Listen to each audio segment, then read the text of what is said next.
So thank you all for coming. My name is Joey Spooner. I am the host of Government and Kanban, or Kanban and Government, depending on how you want to look at it. And some of you know me from the Business Agility Meetup as well here in DC. And I've been kind of excited and wanting to get into more of a conversation around how Kanban is being used in the federal space. So I'm really excited that you're here, and I wanted to dive in with a good colleague of mine, Nicolas Mercier.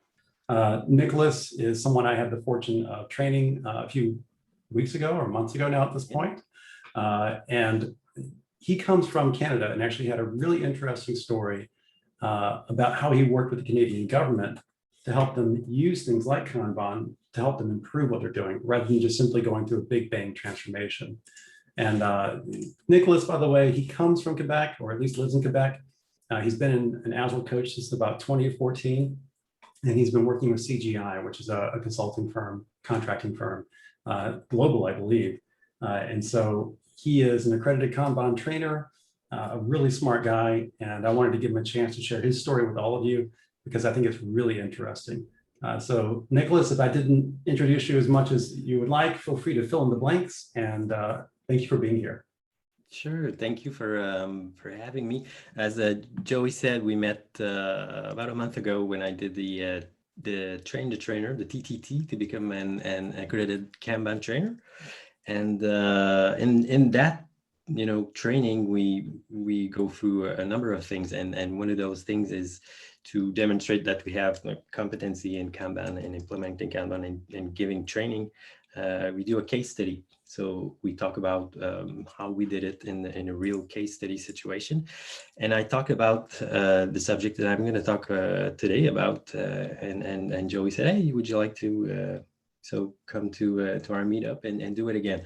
And that was a 15-minute case study. And it was painful to jam all that information into 15 minutes. So today I'm going to feel a little more comfortable because I have more time. And Joey, you might discover some things that I didn't really have time to talk about when I had to sprint through this. So I'm going to talk a little bit about myself, but that's the part of the presentation that least interests me. So, but I'm going to take some time just to introduce myself also. But it's just as Joey said, we're going to be talking about a case study that I was a part of in the Canadian government in Quebec, in Canada, and that took place I was there for about 4 years, and that transformation program, much or less, is still going on. So that's a long-term transformation progress. So yeah, a bit about myself. That's my ugly mug that you're seeing right there. I'm Nicolas, for CGI. I'm a director of consulting services, but my day job is doing agile consulting. And I'm also an accredited Kanban trainer. I operate mainly in I say large transformation programs, but they're large for me, but maybe in your experience, you've done much bigger things. But I say, so transformation programs in, our local government and insurance companies down in Quebec. And we usually work in transformation teams. So about 6 to 12 agile coaches, lean agents, change management specialists, and so forth and so on. We do, of course, training, coaching, mentoring, facilitating, and we have, skills in Scrum, Kanban, Safe, Discipline, Agile, and the drill. And I'm also fortunate to be the head of the Agile Center of Excellence in my business unit. So I have the pleasure of working with about, I'd say, 40 Agile coaches in that Center of Excellence. So that's enough about me. So before we begin, I just want to make sure we have a shared understanding of where I'm going with this talk. I wanted to share as much as I could, so I'm not going to go into too much detail. My objective is just to try to, share with you key learnings that me and my team went through during that time, during that transformation, and it's called like evolutionary change within the Big Bang transformation. So let's just put some words on what I mean by Big Bang.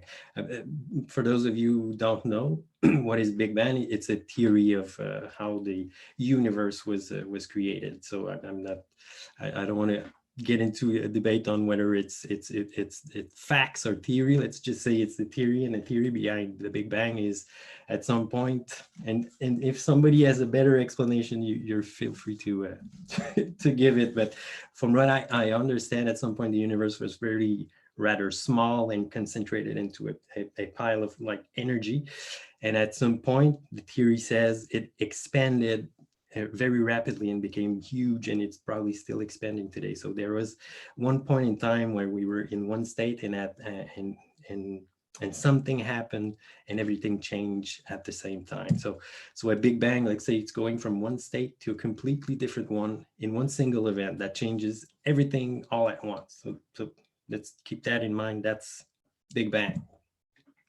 And what about evolutionary? So I took this image because I think it's quite funny. It always makes me smile. And everybody, when we talk about evolution, we think about the theory of Darwin, which is natural selection, that says species evolved because specimens that were more fit for survival survived, and the ones that were less fit did not survive.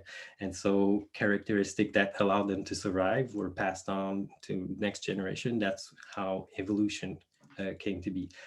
So that's Darwin's take on it. This is Lamarck. So Lamarck's direct says, and it's quite a fun theory. It says like specimens evolved like willingly. So for example, a giraffe stretched its neck, and the more it stretched its neck became longer, and for years and years it did that, and that's how their necks became longer. So that's evolutionary steps to becoming something else. So it's a series of small changes driven by a desire to stay fit for your purpose. You need to be, you have a purpose and you want to stay fit for it. So you do small changes over a long period of time. So let's keep that in mind. We have Big Bang and we have what is evolutionary change. So this case study is based on an experience like in a transformation program from a government agency here in Quebec, Canada. So it's a government agency in the provincial sector. So you can think about any government agency that you know, with heavy regulations and a bit of a traditional approach and a direct contact with the population and services that are given to that population. It was about 12,000 employees total, with about 1,000 in IT, and we were mainly involved in the IT sector, which is, in my experience, is always where we come in when we're doing transformation. It always comes in from the technological side of an organization. That, in my experience, that's what I've seen. And their Big Bang approach to their transformation means they were changing a lot of things at the same time. So I give you a couple of examples here. Projects and operations were separated. So before that, people that did projects and people that maintained and kept, these products and solutions running. So operations were the same people, and the intention there, and I'm not saying if it's good or bad, I'm just saying that's what the thinking was, is if we want to deliver on these projects, we can't be slowed down by the bugs and problems and maintenance and running the operation. So we're going to separate these people, and it's going to help us deliver our projects, because there's a lot of money being invested in these projects, and we need to be able to focus on that. So they separated that. So that was a big change in their mentality and their way of working and their structure as a whole. Agility was brought in through a dozen of agile coaches such as myself. So we're doing agile all over the place. We were revamping the methodology related to delivering projects and PMOs. There were a PMO, but now it was a new agile PMO. So we were changing a lot of things related to the PMO. There was a lot of new roles with cool names like Scrum Master. So new roles were coming in, and people were being challenged on what their role was going to be for the next couple of years. We were automating quality assurance and processes. They were initiatives in both of these automation. We were doing DevOps, which is another cool thing. There were new tools with cool names also, and even tools that I don't know what they do, but they had really cool names, and they were popping up, constantly. And another example where they were putting in an enterprise bus. So they were in the middle of implementing that, and so on and so forth. So, big bang, everything was moving. So there was not a lot of people who were not involved in some way or the other in a change. So yeah, and then the reasoning maybe behind that was, sometimes in more traditional organizations and heavily regulated and organizations that are not used to change rapidly and adapt rapidly, there are some parts of those organizations that are very hard to move and to put in motion.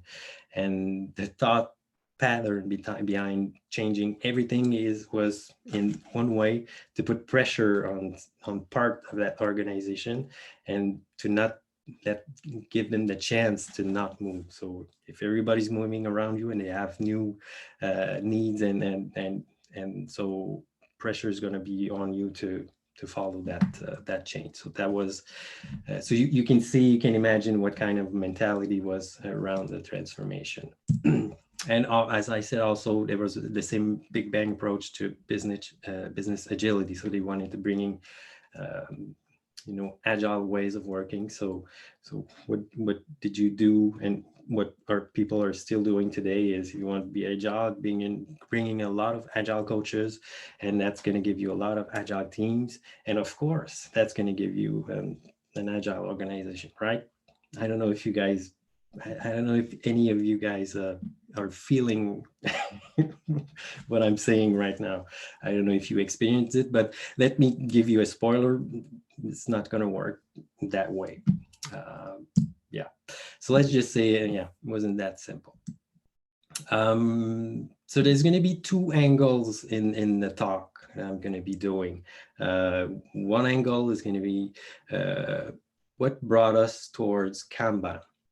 So that's going to be I'm going to talk about the team agility approach. What I was saying is a lot of themes, and it's going to make us into an agile organization. So we're going to find out what we discovered in trying to do that. And that brought us towards Kanban, which is one key of the talk today. And the other angle that I'm going to take a little bit further on is, how do you take evolutionary steps and small steps inside such a massive transformation, which seems to take on so many things at the same time. So how did we find ways to introduce small steps into that big picture?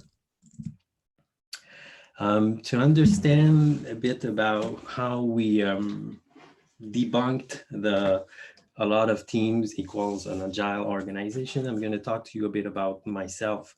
And I'm glad that my ex-colleague Louis and my friend Louis is there, because Louis maybe is going to feel the same thing that I felt at the time. So my first steps as a change agent, when I started in that transformation, that was my first experience as an agile coach or agile consultant, whatever you want to call it, but as a change agent. And my experience for me was I was a developer, and I was in agile teams, and I became a scrum master, and I liked so much working with people and doing agility and teaching it and trying to bring about more agility into my day-to-day work, that I decided to become a full-time coach. So, but my background was Scrum. So being agile was in a team and doing Scrum. So having a Scrum master and doing sprints and, doing Scrum. So when I came to that client, they were saying, well, we need a lot of teams. So here's a few teams, go get them. So I would go in the team and I would teach them Scrum. And I was mainly involved with operations teams and maintenance and evolutions teams. And Scrum wasn't working all that well. There was some interesting things in Scrum, but you know, the strategy there with those teams, we're not going to do Scrum. We're going to do that with project team, but with those teams, we're going to do Scrum Ban. And I said, oh, what the hell is Scrum Ban? And people told me, well, that's Scrum with a Kanban board. I say, oh, that's great. So that's what I'm going to do. So I was going to teams, telling them, you need a Scrum Master, you need a PO, you need to do sprints, you need to have a backlog, you need to have stories, and you need a Kanban board. And by the way, this is how you do a Kanban board. So I was pushing stuff on people. So, and you know, Scrum is quite light. It doesn't change all that much, but it does change roles. It changes processes, and it changes, you know, it changes things. So what I did was create resistance, because people were saying, well, my day-to-day job is not to do Scrum. My day-to-day job is to code, is to analyze, is to test stuff. So I really don't like to be called a Scrum Master now. I'm comfortable with what I used to do. So I was creating resistance, and what I did day to day from that point on was fight resistance every day. So fought resistance daily. That's not the best job description, right? You don't want to, you know, that was really not really something that was constructive. I think I thought I'm supposed to help these people, but now I'm just trying to convince to do things the way I see things. So I was really having doubts and trying to find, you know, other ways of working. And then I started to hear or read or watch videos or talk to friends and colleagues about Kanban, because Kanban had a different approach to things. And this is for those of you, it's a Kanban meetup. So I'm assuming you guys know about Kanban, but I'm just putting this out there. This is, you know, a one pager about the Kanban method with you know, principles and practices. So I started reading about that, and it started making sense, and it really got my attention. And things that got my attention were, Kanban says, start with what you do now. Okay, don't understand your current processes as they are actually practiced, and respect existing roles, responsibilities, and job titles. So basically, we're saying, don't change anything up front. Just understand where you are, and try to improve from that point. So agree to pursue improvement through evolutionary change.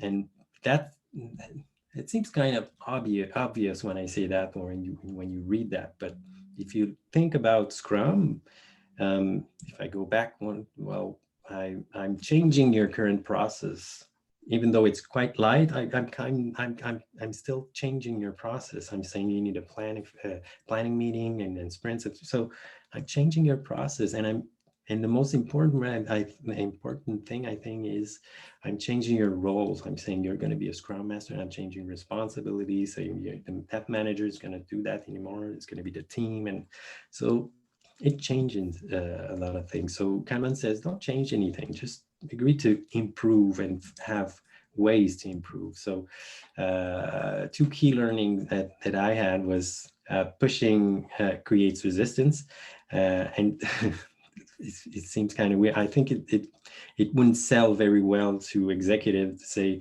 I'm going to go into your company and I'm not going to change anything. I think they expect some changes. But what I mean by that is, don't change anything. Just take the time to help people understand how they're working and understand what they can improve. And so that's the thought pattern behind that.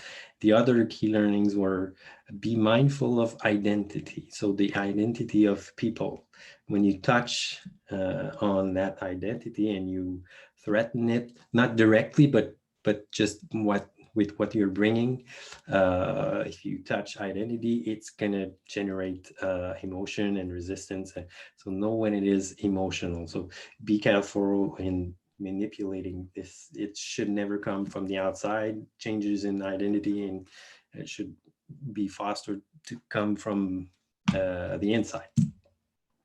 So we learn all these key things that were important. So we started to get interested in Kanban, and we said, okay, we need to shift our focus towards using the Kanban method to help us in bringing change. So we built our own Kanban practice. So we based it on the principle and practices, and we started using things like static. So we integrated the static, which is the systems thinking approach to introducing Kanban. So there's an approach behind how you introduce Kanban to a service or a system or a team.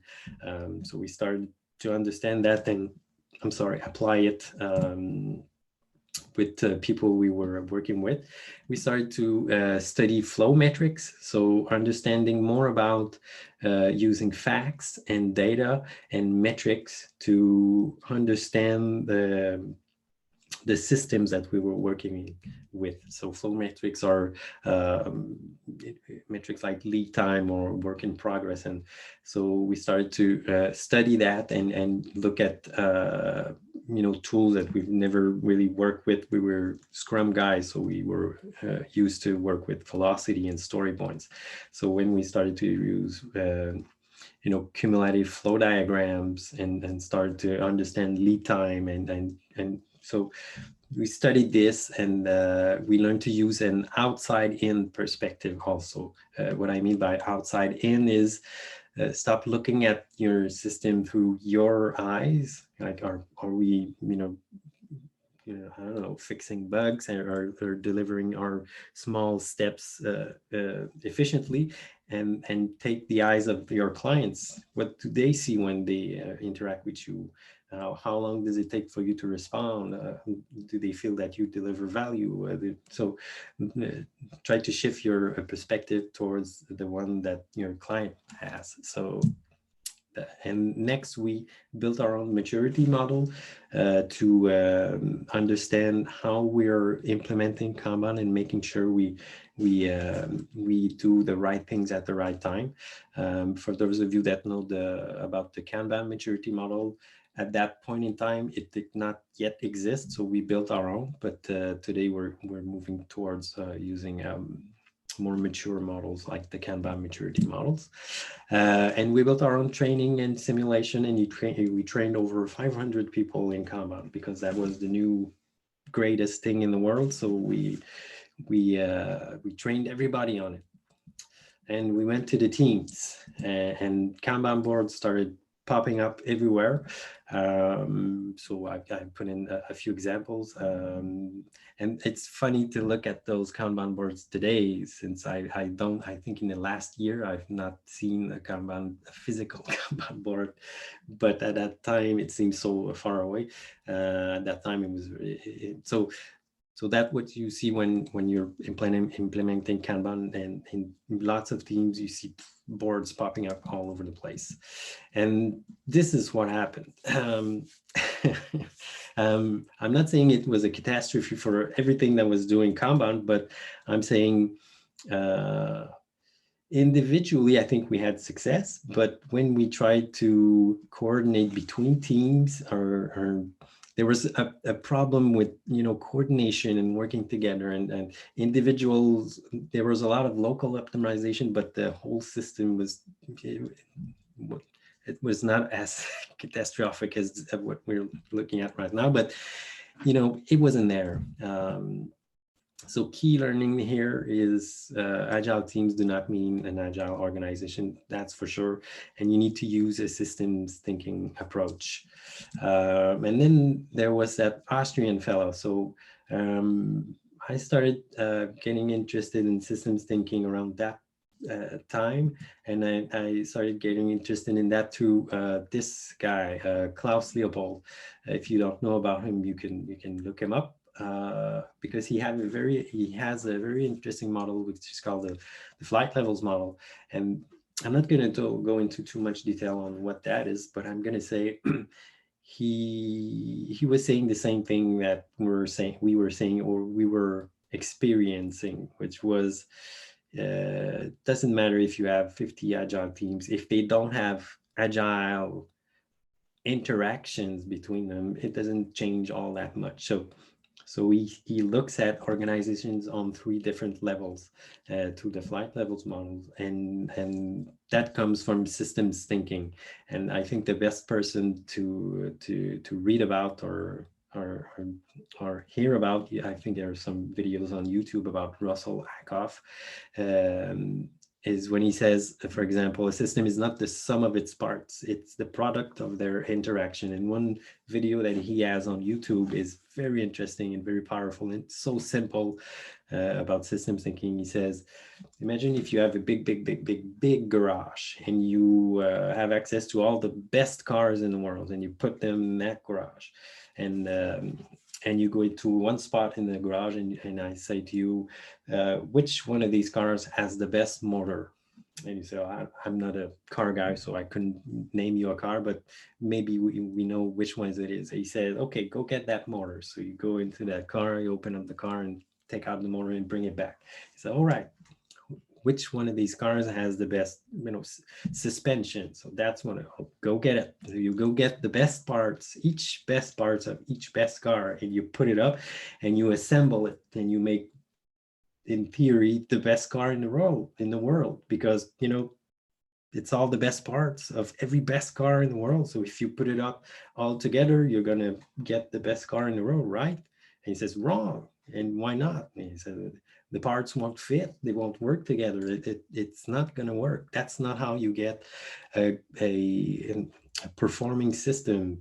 So that's why he says it's not the sum of its parts. Even if individually they're the best parts, they're not going to make the best system. So that's the flight levels model. And Klaus says, if you can start at the highest point possible in your organization, that's where you're going to get the most improvement. So you can have, I'm just going to wait up on this one. You can have all the best teams in the world. If they can't have efficient and performing interactions, it's not going to go anywhere. So at that client, we had the chance to have a good relation with the CTO, and he said, okay, what do we need to do, guys? Because I'm looking at how things are going. We're doing some interesting things, and we're seeing some success, but something's missing. I as a whole, I don't, he didn't say it like that, but he was saying, the system doesn't quite work. I see individual parts, but so we said, okay, can we work at the portfolio level and work at looking at your portfolio and finding how we can improve it. So we created this board in his executive meeting room, and we create this gigantic physical board. And again, it's very weird to look at that. And we started to see what was going on in there. And what we saw was something like this, like traffic jam, times a million. There was things all over the place. People were working on 3 times the same thing 3 times in there. People who were waiting on the same person. There was bottlenecks all over the place. So there was a lot of stuff in there, and we were like in each individual cars in there and trying to move it, and it was clear to us that we shouldn't be in these cars. We should just take a look back and see, okay, how can we de-gem all of this?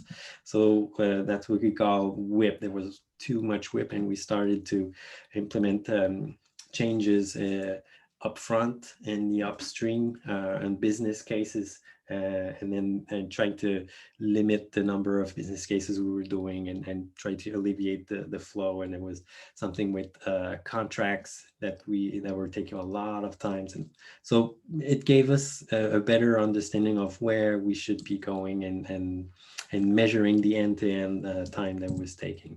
So key learnings there were WIP is king. WIP is king in teams. It's the same thing at every level. WIP is always a huge problem because people don't manage it. I think it comes with a culture of you sometimes command and control, and you think that if you put pressure on the system, it's going to go faster, and that's the opposite that's going to happen. So it's like that in teams, and it was like that at the portfolio level, and it was like that and in the transformation program also. Not just delivering, new projects and stuff, but the transformation program had way too much stuff in there, and same thing, the same people in different initiatives, same bottlenecks, and it was the same thing. So WIP was a very big problem, and what Klaus said, if you want to limit WIP, limit it at the highest point possible. That's going to have the most effect, of course. So that was my first. So what I was saying is that team agility is not the way. You must have a systems thinking approach, and you must. And we discovered that through our understanding of Kanban that evolved, that came within our experiences. So the next part I wanted to talk about was, how do you harness evolutionary change in a transformation program? How do you bring about small steps and that? So I want to get back to Big Bang, and maybe to give another kind of hypothesis on why they chose to go through a Big Bang. How did they get there? If they could start so many change initiatives, it means there was a lot of stuff to do. How did we get to that point and be forced to change everything all at once? I don't know if you understand what I'm saying. I'm going to try to explain it through Martek's law. So Martek's law is, it says, it puts on the same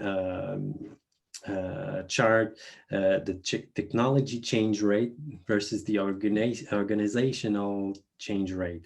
So technology evolves exponentially. It evolves really fast compared to organizations changes like culture and mindset. It doesn't evolve in the same way. And what that does, it creates a gap between technology and how organization behave.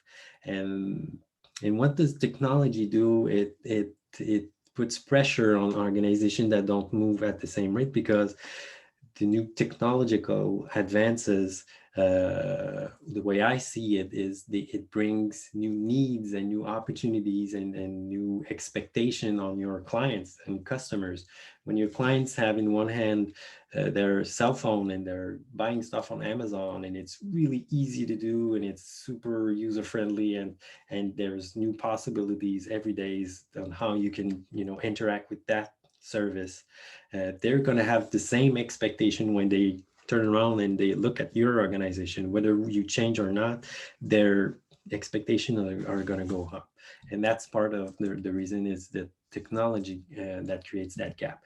And a more agile organization through evolutionary change is going to help you,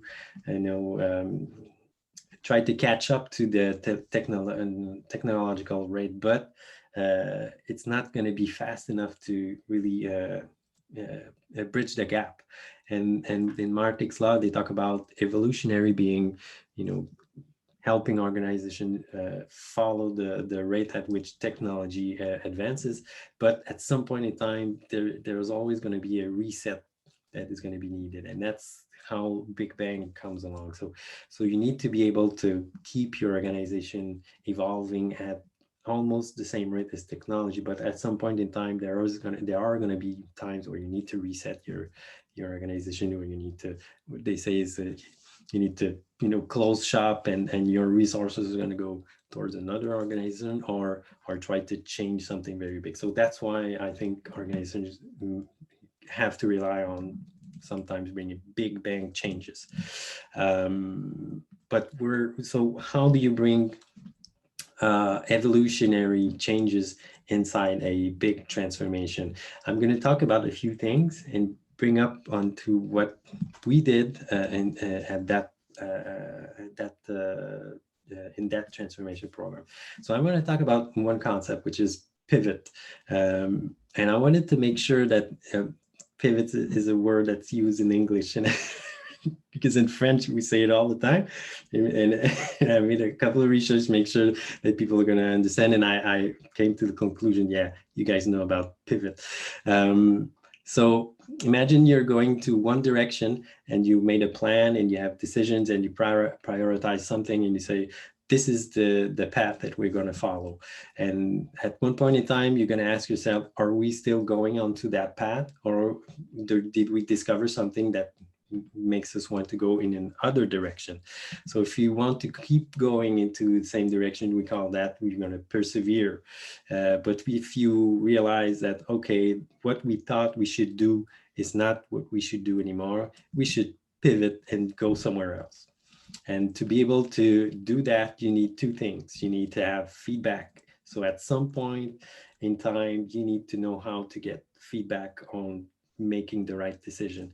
And the other thing that you need is timing. You need to be able to have points in times when you need to make decisions whether we continue or we pivot. So, and you need to do at the right timing. If you're too slow, bad things are going to happen. If you're too fast, you might take a decision too fast and not be ready to make a change or a pivot. So keep that in your head.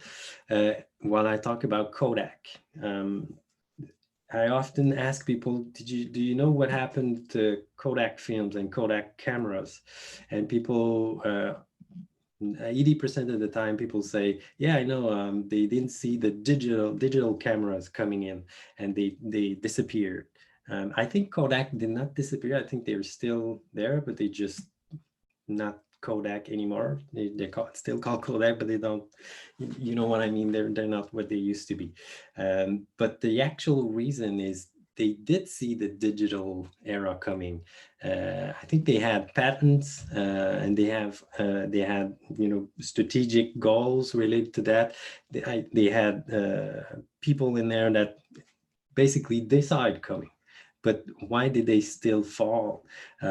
Because they were stuck in their bureaucracy and they were stuck in their processes, and they couldn't get their people to shift and to change and to transform. So it was like the image I was giving yesterday to one of my colleagues. He says it was like they were on the train track, in the old cowboys films. They were on the train track. They're all tied up on the ropes and the train's coming. They know they need to get out of the way, but they couldn't. They were stuck inside their way of thinking and their mindset, and they couldn't, leverage their people to change. So that's what happened to Kodak. So they weren't able to pivot because they didn't have the timing was not right. It was too fast to them, and they didn't harness it, and the feedback was not enough for them, so they couldn't make the move. But doesn't mean they didn't see it coming. So an approach to evolutionary change, we use the OODA loop. I don't know if you guys know about the OODA loop. If you read a book about Scrum that Jeff Sutherland wrote, he talks about the OODA loop because the OODA loop is from a jet fighters. It's a decision loop that is used in dogfighting in fighter jets, and it's basically 4 states of decision making, which is observe, orient, decide, and act. And the thing behind that is when you're doing a dogfight, and I have absolutely no experience in that, instead unless on video games, but still I'm not very good at it. But imagine that I'm really credible and that I know what I'm talking about. So when you're a fighter jet and there's an enemy that is in his fighter jet, you have to both make quick decisions on what you're going to do and where you're going to go and how you're going to act. And that decision pattern is codified to the OODA loop, which you need to observe what's going on, orient where you're kind of gonna go, and decide to do it and act. And I like the wording in that, and I have no problem with PDCA, Plan, Do, Check, Act, but I prefer OODA because there's a sense of uncertainty, and there's a sense of I'm not quite sure it's going to work. I think that's my best option, and I'm going to try it, and then I'm going to react on what I observe or what's going to happen. And in fighter jets, the guys or the person that's going to win is the one that's going to be able to loop through that decision the fastest. If you can go faster than the guy and the other person, you're going to come out on top. So we use that concept into our approach to doing small steps in a transformation. So I'm going to show you what we call X matrix. If you know about Ashin-Canry, the Ashin-Canry matrix, that X matrix is kind of a play on Ashin-Canry, and we use that to create alignment, but also create fast feedback loops and fast pivoting mechanism. So we start with your vision. So imagine you're in an organization and you're doing a transformation, and you want to go somewhere else, want to change what you are as a company, an organization. So you're going to have a vision on what you want to become.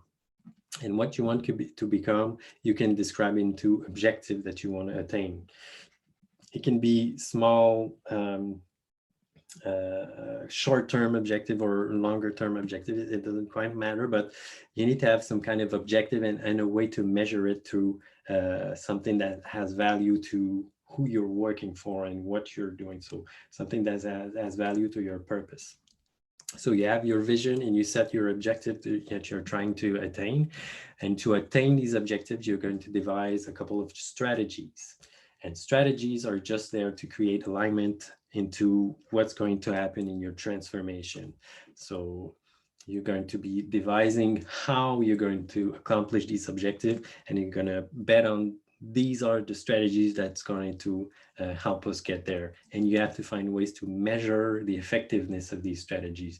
And when you're going to be in your pivot phase, you're going to be able to say, we're going to try to reach these objectives. These strategies should help us, and we've experimented with these strategies, and we're realizing that strategy number 8 is not giving us a return on what we thought. So we're going to pivot and do something else. So that's what I meant about pivot. And then these strategies, we're going to cut them down into concrete initiatives of something that you're going to do in a short term, and that's going to create a result aligned with your objectives. And you can put that on your on a timeline. We did it in quarters because usually in big transformations, there's a lot of people involved, and moving faster in quarters can be maybe too daunting and putting too much pressure on some organizations. So, but if you want to move at a month pace, you can do it. It's up to you. And the OODA loop goes, well, you need to observe through facts and data, and measuring exactly what you're bringing, what are the outcomes that you're trying to bring with your transformation, and measure that to real stuff, not feelings, and just really measuring data and facts. And that came from understanding what Kanban is about. So Kanban is about measuring to data and facts, and it's very fact oriented. And then orient is how you can devise client-oriented objective, and how that can be transformed into strategies that should bring us towards these objectives. In the decide phase, you do your decision making on what are the next initiatives that we're going to put in place, and you're going to do it in a just-in-time, just-enough fashion. And that's a great place to decentralize your decision making. So you can communicate, these are the strategies that we're prioritizing right now, you guys are the best person to find the best initiatives to get those strategies going. So that's a great spot to say the people that are living these things and are going to living these changes, you're going to be the ones that are going to make the decisions. And then you act to short-term initiative that are going to be pulled into action. So for those of you who are familiar with Kanban and the concept of pull, it means that initiatives are going to be pulled based on capacity and based on what is has the most value, because we're going to always prioritize our initiative based on our objectives and strategies measures. So if you guys have question on what the hell is upstream versus downstream, you can go ahead and ask this question right now. But I'm trying to make a link with there's a relation when we're doing stuff, we're preparing things. For example, in our transformation program, where we think these are the best initiatives or the best strategies to help us move towards our goals. And that's called the upstream. The upstream is used to shape options best aligned with our objective. So that's the part when we're thinking, when we're doing, for example, business cases. People are thinking about, okay, what's the best thing that we can do for our customers, or what's the best thing we can do for our, transformation. So in the upstream process, in trying to identify the best options that we are going to work on. And once we find the best ones, we're going to act on it and convert these options into value. And we're going to validate that value to get some feedback to make better decisions. And the point between upstream and downstream is what we call the commitment point. And that commitment point is where we're going to be able to pivot or not. So once you commit, you want to deliver. And before you commit, you want to make sure you work on only the best option that you have. And you're going to do that in a just in time, just enough. So don't plan too far ahead. Make sure you plan far ahead on objectives and some strategies, but commit on initiative just in time, just enough. And I put in the observe, orient, decide, and act. So here's an example of what we could put in an X matrix. So we're trying to move customer satisfaction up. We're trying to bring throughput up and lead time down. We're trying to have more stability and availability into the services and the products. So those are the numbers that we're trying to make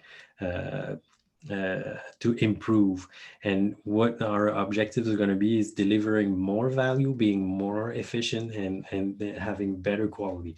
So it's very simplified. I'm just trying to get my ideas across, but of course a real X matrix is going to be a little more detailed. And then to reach those objectives, the strategies that we're going to use are, we're going to try to put in a portfolio practice. So at the highest point, we're going to try to have a better understanding of our portfolio. We're going to, for example, aim at product teams. So we want our teams to be in a product thinking mode, because we think that's the best strategy, because products are oriented towards client. And we're going to put an effort on bringing our things into the cloud. So using the cloud as much as possible, because we think it's going to be more efficient and better quality. So that's a strategy that we're going to use. And then from that, you can see, well, which initiative do we start, and do we start working on that are going to be aligned with those strategies. And you can, the points that you see there, they link which initiative is linked to which strategy, and which strategy is linked to which. So it's a matrix. That's a matrix part. And then we see on the initiative side, the Kanban board, you can follow these initiatives into a Kanban board and use everything that you learn in Kanban in your transformation program. As much as when you're delivering project, you can do the same thing when you're delivering a transformation program. And what we have, so if I go back to my upstream downstream analogy, so if you have the upstream, that is the upper part, and we have the downstream that is under there.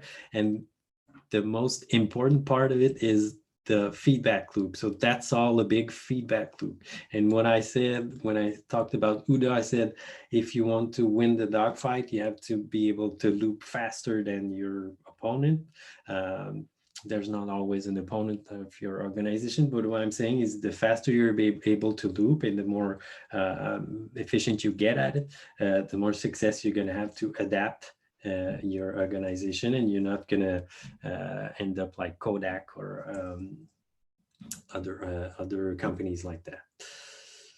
So let's end with some questions I have for you. You don't really have to open your mic and answer, but if you want, yeah, you can. It's just food for thought.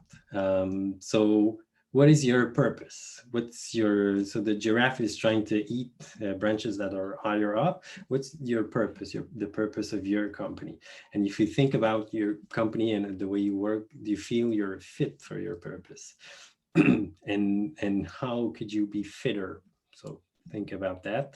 And the other two questions I have is, can you pivot? Do you feel that you can pivot, and can you do it at the right time? And is it easy for you to pivot, or is it complicated and hard?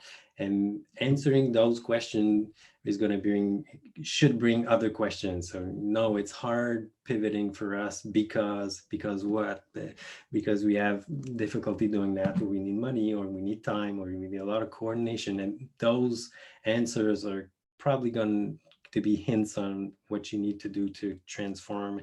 And yeah, and my closing advice would be, that's kind of corny, but yeah, I like it. Start from what you do now and agree to pursue improvement through evolutionary change. So don't forget, start from what you do now and just evolve and get better at it. So thank you for your time. That was that was all. I don't know if you guys have any questions for me. I think I'm gonna close my presentation, and I'd like to see you guys. Yeah, feel free to ask questions, folks. I'm really thrilled with what he did here, and thank you very much, Nicolas, for sharing that story. And feel free to unmic, folks, because I have a question in general. How many people have actually seen an X matrix and used it before? The X matrix? Yep. I remember, yes, I've used that in Quebec. It's only in Quebec that I've seen the X matrix.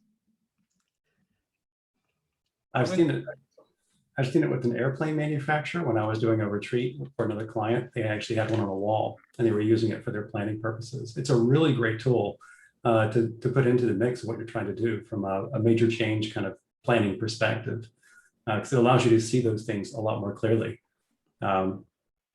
Yeah. So what's the challenge using the X matrix? Because if you have something that I like what Nick was presenting here, because you can see, you see the, you have the vision, you have the objective strategy, that it's so nice. But if you want to interact with people and you want them to be involved, engaged, and then and update, you needed maybe a tool that could be more user-friendly. So I was just thinking, do we have a tool available that can do the X matrix? Excel. No, actually, yeah. There is one, but we never used it's always been an Excel file, because mainly for us, the X matrix is, its main purpose is communication and get it a shared understanding of what we're trying to do. And so, yeah, we don't really have used a really evolved tool, but I don't know if one exists. Do you mean, Joey, is there a X matrix creator that exists? The only two things I've seen so far, so the three I've seen so far, is an actual physical board in a conference room, yeah, that was almost templated out to be like printouts for the X matrix. And it was like a 6x4 piece of paper layout. And it was for an airplane manufacturer. I don't know who it was. And I wanted to talk to them, but I had a client I was working with right there at that time, but I looked inside the door and saw it. I thought, oh, I'd love to ask some questions. The other one I've seen is actually Excel. I have seen Excel files out there. There's a book on Potion Conjuring. It's right here. It's actually called, Potion Conjuring for the Lean Enterprise. If you haven't read this one, Yeah. that's a mind bender. Be careful with reading it. Don't take it literally. Because it's got a lot of literal details in there, like you've got to do this. But it really does explain X matrix pretty well. And then the other thing I've seen, but I've wondered about is using like Mural or Miro as just another whiteboarding solution to put one together. And just like anything else I do in my world, I have a template of that thing that I'm going to use. I've already used it once or kind of made it, and then I put that out there. And that's been really powerful. That makes it super easy to work with and change. I do have a question. Yeah. So in the government in general, how do you create that sense of urgency that Kodak felt but wasn't able to achieve or to organize? And because sometimes I feel like in the government, they feel like they're invincible because money comes naturally in, their jobs are safe, and the goal is still to provide services to the population in general, but still they have like they have like gigantic challenges, especially in IT, because they're really bad at it in general, to say the truth. So my question is, how can we create that sense of urgency of transforming themselves when they feel invincible? In my experience, I haven't seen much success in outside source of bringing sense of urgency.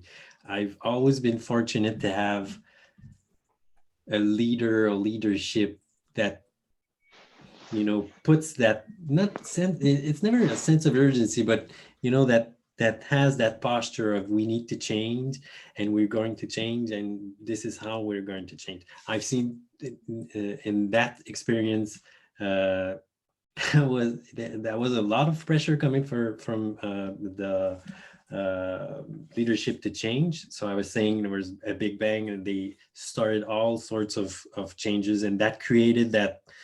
So that put that organization into an uncertainty of there was no going back. Like it was, we crossed some kind of bridge at some point in a meeting, and when people said, "Oh, I don't like what I see on the other side," they turned around. There was no bridge to go back, and they were like, "We're changing, so keep going forward." So that creates kind of you don't have the choice to change. I think. I'm not sure that's the right way to go about it, but it did push people to change. But I think in the long run, maybe it was more difficult on some aspects of it. And that the client that I am right now, we're taking a more gentle approach, or I think the leadership is taking a more gentle approach on how change is brought. I think they make a case of we need to change and convincing leaders and going down the line like that. But I've seen organizations where leadership didn't really not put that much importance on changing. They were more of an operational organization that they wanted to make sure that the lights were still up and services were being done, and changing things was a secondary objective. And it was really hard to create that sense of urgency, because in traditional organization where it's very a top-down approach, if your boss doesn't ask you to do something, it's really hard to convince someone to change. So I don't think I answered the question, because I can't create I'm from an outsider. I can't create a sense of urgency. I can, there's always a small portion of people they don't need much to be convinced. So that's easy to convince. They are easy to convince, but the majority of people, they need help in understanding why they need to change, and that comes from leadership. Yeah.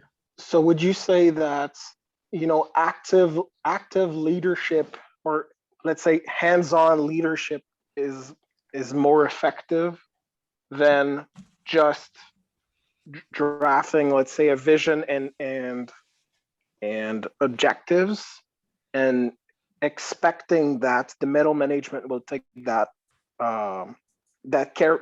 will carry on that work?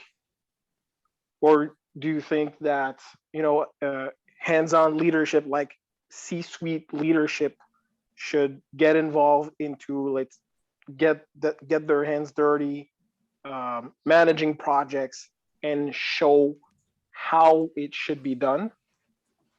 So what's your take on that? So which one works I'm the not best? sure.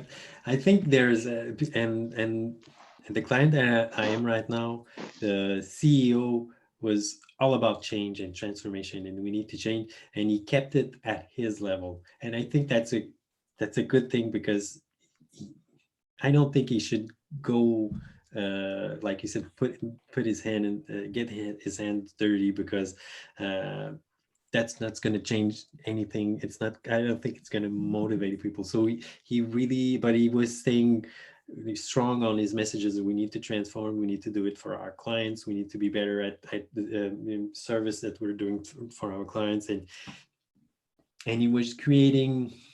It was giving the space for people to change. It was don't hesitate to participate. Don't hesitate to call me and tell me what we need to change. Don't hesitate to change things. And so we're sending these messages, but you need to have that kind of message go down the line, and everybody putting in context every time that it goes further down the line. But I've seen so as I'm saying, at the client I am right now, for a portion of the time, the CEO was really like, let's change, and the floor, the people on, everyday people doing the work, we're doing, we're ready to change, and middle management and a high level executive below the CEO were like, I'm not sure we're going to do that. And once the VPs and the directors levels started to put people in movement, that's where traction came in. And so that's what I'm saying when I'm saying I think leadership has a big role, a big part in that. People are just willing to change, because when we go into teams and we say, hey, you guys, what sucks in what you do every day, what problems would you like to go away? People, they don't have a problem with saying, we don't like that. And if I say, do you want to change that? I can help you that. And they say, yes, we want to change it. So that's not a problem to motivate people. But that's the individual teams. The problem is in middle management, they control the interaction between these teams. And that's where you can get really a lot of benefits. And so they need to know that their leadership wants them to go there and puts them into great conditions. So it's a mix of leadership and people taking chances and feeling that they're in security, that they can fail and try stuff. Yeah, and I guess as a transformation agent, you must not expect people to change. Or just to take back, the example that you used using the giraffe, you cannot expect like the following generation, or the giraffe to has like a 1 meter longer neck by the next 2 weeks or so. That kind of stuff takes time. Yeah. And I think that evolutionary approach of small steps, and I think it sounds kind of corny, but celebrating these changes and showing them, because it doesn't take a lot of people for in an organization for people to not know what's going on and who's doing what, and there's a lot of sometimes a lack of managing what's happening and communicating efficiently and putting people together and just giving. I think a lot of the time people wait for being given the permission to change something, So when you see stuff happening and people and your manager says, hey, you want to come with me and let's talk to that other team and see if we can change things and improve things. So you need to have small, leadership acts all over the place to help you bring about change, and really it really speaks to people when they can touch it. So if you say, oh, we in my example of the X Matrix, I say, oh, we want to have better efficiency. That's like a big word that doesn't mean anything to someone that is just struggling with something really, really concrete every day. But once you help that person and you help them see that he can change things, and you help them, broadcast what happened, then other people are going to catch on, and then that wave is going to go if people feel that their organization is allowing them and giving them permission, and it's going to support them. And so it's a mix of a lot of things. I don't think it's one sense of urgency. Maybe, I don't know, I don't have that much experience in the private sector. Maybe if you know your company is going down, and if you don't make it, everybody's going to lose their job. But I don't think a situation like that is going to bring very meaningful change. I think people are just going to jump ship or just stress out, or that sense of urgency is I don't know. I've never seen it in my experience. I've always seen acts of leadership towards change. So Nicolas, I ran into something recently where I kind of was really curious about this, and it kind of ties into what Alfonso is talking about. Can you bring back up your X Matrix slide for a second? Just that little slide where the example of what X Matrix looks like. So I wanted to pose an idea to Alfonso as well as you to see how you guys think about this. Because a buddy of mine said something earlier this week, and I was like, oh, we were talking about a bank client actually. And I was like, oh, okay, I'm a bank client. And he was saying, I wonder, this is a good example right here with this picture. You notice the core vision is delightful customer experience. Now, if you're doing a transformation, and let's just say it starts within IT, not within the whole business, but within IT. Yep. Are they looking at themselves as a cost center primarily, and they have no acknowledgement of their capability? And this is something I've struggled with government particularly, because with government, it's always like, well, how do you measure the success? Revenue is the commercial view of it, like more money, success, happier customer, success, more excellent operations, success. But on the government side, it's kind of like, well, how do we measure success? We're delivering to 200 people in critical need for this X thing. We're successful, right? But I think that's a key component, is that a lot of internal people inside the organization say, oh, we're just a cost center. It doesn't matter what we do to change or improve. Yeah. And I think that's where you have to look at it and say, well, wait a minute, pivot that slightly and look at it from a capability perspective or a fitness perspective. Are we able to do really what the customer needs? And do we know the customer and what we're trying to serve them? So I often think that, and this is a gut guess right now, for Alfonso, I don't know if he's in the government space, but I feel like the government gets kind of shortchanged. They get money from the federal side here in the US to say, go do this. And what's missing sometimes in that money is, go make sure that you actually did it right with the people who you're serving. So that feedback loop is partially not functioning. Not always, but in some key ways, it certainly is. Yeah, I'm late here, but I can speak for local government. You do get a tight feedback loop. I mean, I think the feds, it gets a little more broad. Yeah, the scale. Yeah, exactly. But for us, you're right. I mean, it's not about value, but I'm in IT, and we don't look at ourselves as a cost center, because we are delivering value to elected official, and I think their value is to be reelected. Right. So if, and we're that tight, so we know we're dealing with the elected officials. The goal is to be reelected. So if they're providing items to citizens that matter, then those citizens will vote for that person and they'll be reelected. And so that's kind of the value stream there. I mean, that's the, but for us, it's really customer satisfaction. And our customer usually is, either the citizen directly or the elected official that deals with the citizen directly. Thanks, Tim. Yeah, Tim's a local guy. I know Tim, so he's not a local guy in the DC area, but he's a local government person. So he definitely can speak to the local perspective. Yeah. I think in the government too, I have the impression that sometimes success is not to be in the media for the wrong reason, right? Because we fail. So this is my experience. We just don't want to be in the media. So I don't want to see my face on the next, the next journal that time. So that is what he was saying. And Alfonso, great questions actually. And that remind me on two things. First, an article that I read recently about change. I think it was, what was the title again? I think Rethinking Organizational Change. And they were talking about three types of changes. So you have, what was that? Direct change, that is a big bang, what Nick just, you have plan change, where kind of you have a roadmap, and then where it's kind of curve-lewin type of change.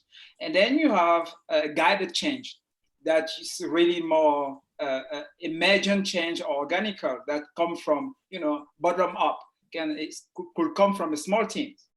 And then they were talking about many moderator factors in terms of, for example, they were talking about the business complexity. How many services do you have? How many products do you have in the organization? The size of the organization, and all that makes the business be more complex. A socio-technical aspect of the change. They talk about the change urgency. They were talking about this. Each type of change should match to the moderator factors. And what Nick was saying about big bang change sometimes is really appropriate. And because of it's the government, you see this lack of a sense of urgency. And my experience working with Nick in that government was the leadership, because it was a big bang change, they put pressure on the system and saying, we are going to change everything all at once, as Nick just explained. And then we, as agile coaches, we went to the teams, and then we received the reaction from that pressure in terms of the change denial, in terms of the anger, in terms of we were the one who were the change agent, say, okay, let's listen to you and listen to what is the problem that you have, the issues that you are having every day. And that is where, for me, was the type of change applied to that a government agency was appropriate to the situation or the context. So in some ways, I would say sometimes it's not. So I like that part. There are pros and cons, but I see in terms of pros, that brings a kind of sense of urgency. So that was. And the thing with the one of the other main things with the X Matrix was, I was talking about there was a lot of initiatives, transformation initiatives, and we didn't want to have the big plan and make sure, like the Gantt chart of we're going to do this initiative and then that and then that, but we felt we needed some kind of structure just to know what we were doing and what was going on and what was the the priorities, and to help people leverage maybe another initiative or know that that's not the right timing for this one. So we wanted to bring a little more structure. And I think the X Matrix is something that is very fluid, that moves in time, but brings that structure to give the alignment. So that was one point, because there were so many things going on.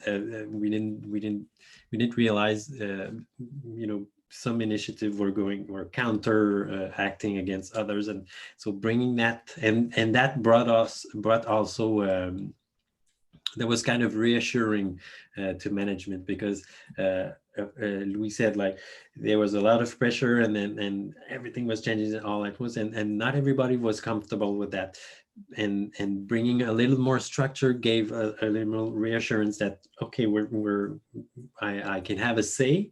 We're trying this, and we're going to commit to a portion of changing thing, and those other things are not going to move. So it helps people to manage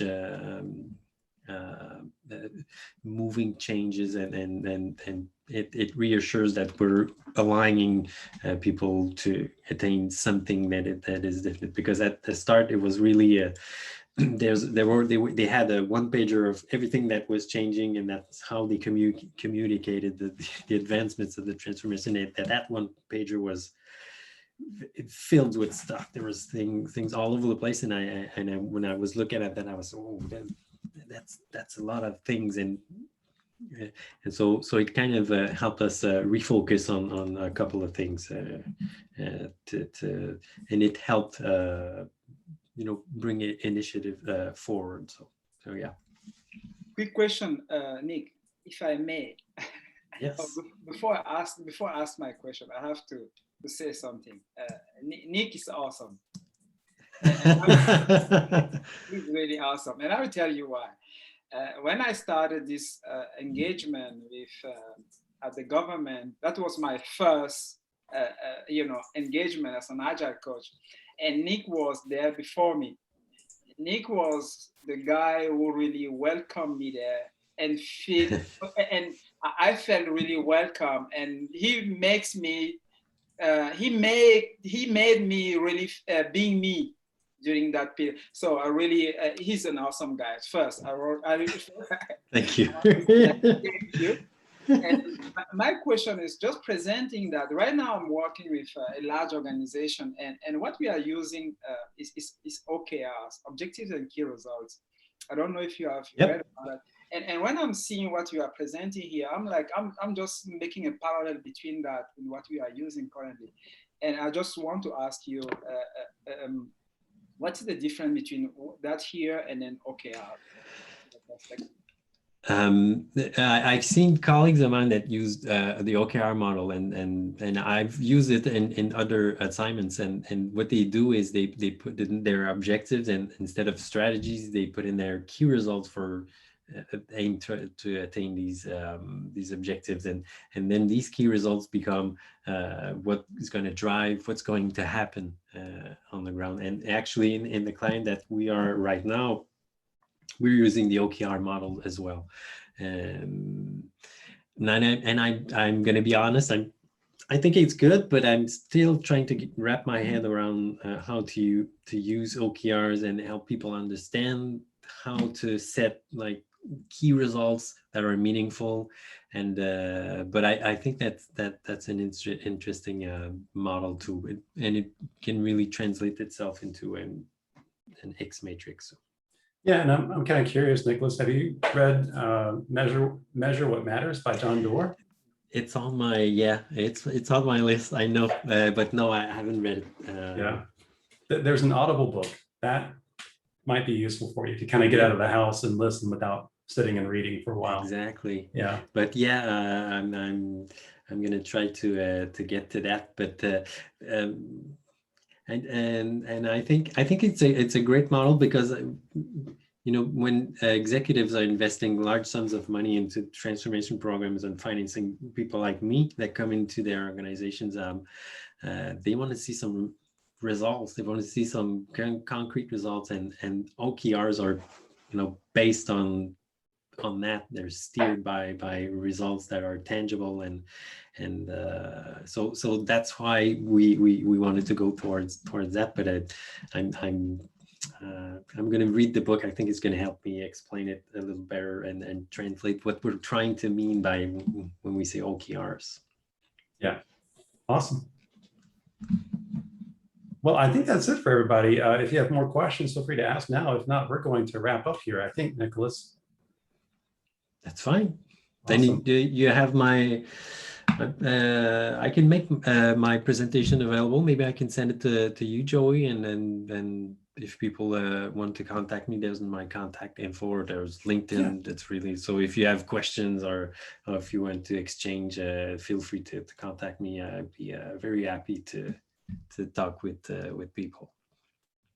Awesome. Thank you so much. And since we have a small group here, I'm going to ask you guys to unmute really quickly and applause for Nicolas. Thank you so much. Thank you, sir. Thank you, guys. Yeah, it was really fun. Good job. All right. Well, have a good night, everybody. Stay safe and keep on keeping on. Yeah. Good job. All right. Take care. Good night.